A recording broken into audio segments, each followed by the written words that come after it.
喺永利皇宮舉辦嘅第5屆澳門青島國際啤酒嘉年華，尋晚已經喺永利皇宮活動中心隆重開幕啦。當晚仲同步舉行青島啤酒超乾啤澳門首發儀式。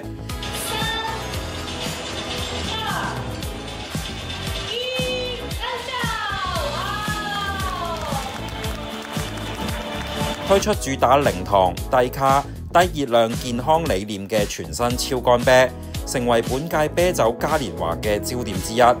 今屆啤酒嘉年華首次移師到永利皇宮嘅超人氣美食地標福樂亭舉辦，匯聚頂尖亞洲特色餐飲美食，加上多款啤酒佳釀，喺11月6號至7號、9號至14號以及16號期間，等大家盡情享受多元美食文化嘅魅力。永利已經連續4年成功舉辦啤酒文化節，今次品牌活動更加全面升級為澳門青島國際啤酒嘉年華。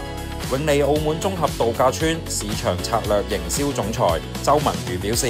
今屆嘅嘉年華以多元化為特色，活動更為豐富，期望透過活動促進城市間嘅交流同互動。我們期待升級後的啤酒嘉年華能吸引更多國際遊客，助力澳門盛事經濟的發展。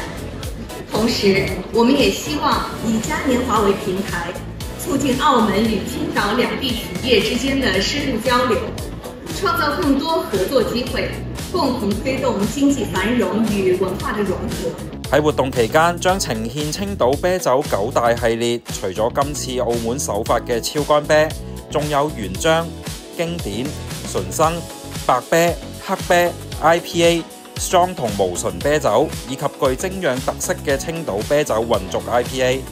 此外，現場仲有多款創新嘅產品，包括華東葡萄酒、XO 等高端酒類，為所有賓客打造一場沉浸式、全感官嘅啤酒盛宴。